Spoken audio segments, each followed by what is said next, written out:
के बाद जब हम वहाँ पहुँचे तो वो छठा दिन था। 6 दिन हो चुके थे हिंसा को, 8 को हुई है हिंसा। और पूरा एरिया बैरिकेडेड है। बिल्कुल हम बैरिकेड के इस तरफ खड़े हुए और अंदर देख सकते हैं कि पत्ता नहीं फड़क रहा। घर हैं, छज्जे हैं, बालकनीज हैं, कोई भी उनमें से बाहर झांक के नहीं देख रहा। लोग अपने घरों में कैद हैं और ये 6 दिन हो चुके हैं। किसी भी स्थिति पे हमें नहीं लगा कि कोई शहर में तनाव है, कहीं जुलूस निकल रहे हैं, कोई उधर से लोग आ रहे हैं या कोई टेररिस्ट कहीं छिपे हुए हैं, जिनके लिए 6 दिन का और आज भी वो जारी है 7वां दिन, 6 दिन से कर्फ्यू लगाकर लोगों को उनके घरों में नजरबंद किया गया है।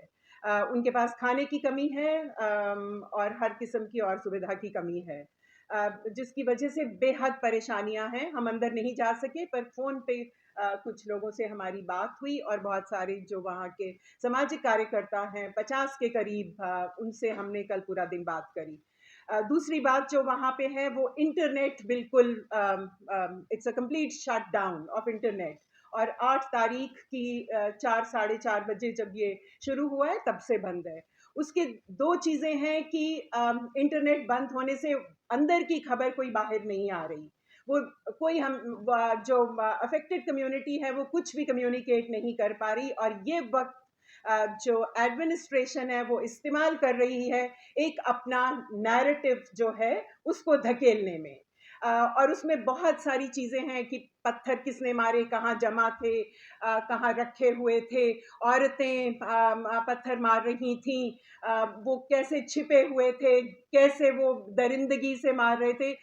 इस बात, ये नैरेटिव जो है ये खूब प्रशासन चला रहा है, जबकि अंदर की कोई खबर बाहर नहीं आ रही। जो हमने जब बात की तो पता चला कि किस तरह से वहाँ जब लोग नज़रबंद हैं तो एक ऑर्डिनेंस सर्च का जो तरीका है, जो हिंदुस्तान के और बहुत सारी जगहों पर भी इस्तेमाल किया गया है, और हम सब जानते हैं।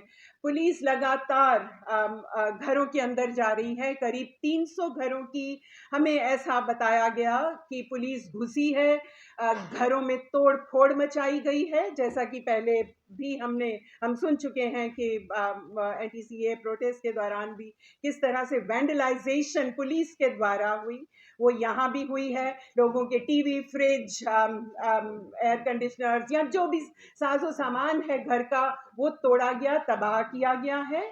घर में बच्चों और औरतों को पीटा, घसीटा गया है, जिसकी कोई खबर बाहर नहीं आ रही थी, सिवाय कि एक पत्रकार जब के घर में जब ये इस तरह का हादसा हुआ तो वहां से खबर निकली। तो जो पूरा एडमिन का ये प्रचार था कि कुछ भी नहीं हो रहा, सिर्फ हम शांति बनाए रखे हैं, वो खबर थोड़ी सी बाहर आई।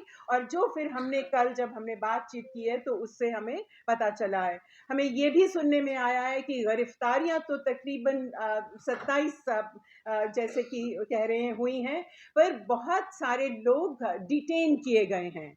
उन डिटेन किए गए का कोई नंबर हमारे पास नहीं है, और ना ही किसी तरह की वेरिफिकेशन पॉसिबल है, क्योंकि वहाँ किसी को जाने की इजाज़त ही नहीं है, चाहे वो पत्रकार हैं, चाहे वो किसी भी तरह की सिविल सोसाइटी के मेंबर्स हैं, उन्हें अंदर जाने का हक नहीं है। तो ये एक काफ़ी खतरनाक रुझान है जिसके ऊपर हम फिर से अंडरलाइन करना चाहते हैं। और हमारी फैक्ट फाइंडिंग टीम ने ये पाया कि इंटरनेट बैन कोई खाली ऐसा बैन नहीं है कि जिससे ठीक है लोगों को बाहर की खबर नहीं मिल रही, उसको हर तरह से जो एडमिनिस्ट्रेशन है वो अपने तरह का नैरेटिव देने में इस्तेमाल कर रही है। तीसरी बात जो सामने आई वो ये थी, इसी बैन के इंटरनेट बैन के चलते हुए, कि किस तरह से जो लोकल कम्युनिटी है उसने औरतों का इस्तेमाल किया।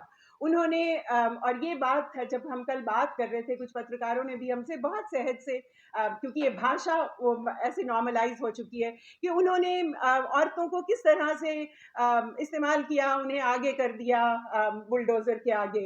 ये बात फिर से हमारे लिए, और हम जानते हैं और उत्तराखंड के इतिहास से वाकिफ है कि वहाँ की औरतों ने हमेशा वो बाहर आई हैं, वो किसी के कहने पे बाहर नहीं आई थी।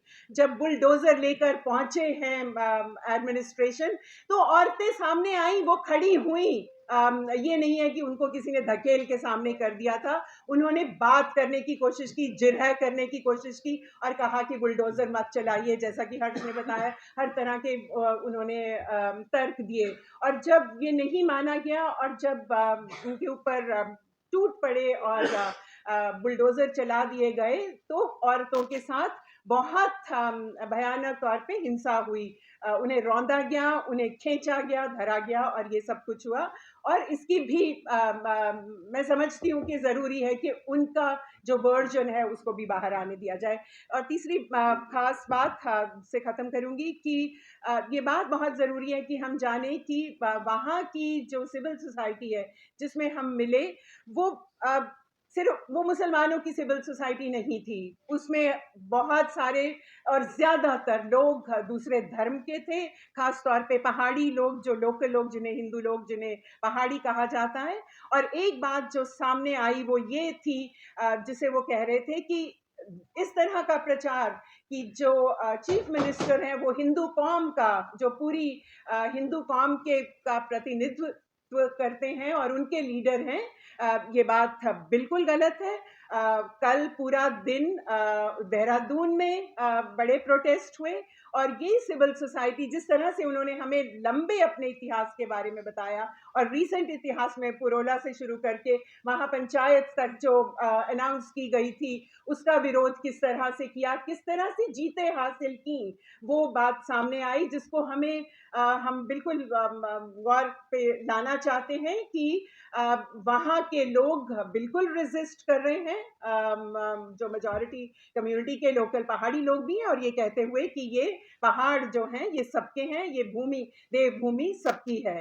और लास्ट बात ये कि जितना भी वहाँ पर हिंसा हुई है उसमें महिला पुलिस कर्मियों को भी चोटें आई, जिन्हें हमें पता चला कि जो लोकल महिलाएं थी, जब वो बुलडोजर से गलियां बंद हो गई और पुलिस ने चारों ओर घेर लिया, तो वहाँ की महिला पुलिसकर्मी, जो बहुत कम गिनती में थी क्योंकि पुरुष पुलिसकर्मी ही घेर के मार रहे थे, तो जो लोकल महिलाएं थी उन्होंने पुलिस की जो कर्मचारी महिला थी उनको घसीट के संभाल के अपने घरों के अंदर लाई, उनका बचाव करने के लिए कि उन्हें किसी किस्म की जो चारों तरफ पत्थर बज रहे हैं उनसे नुकसान ना हो।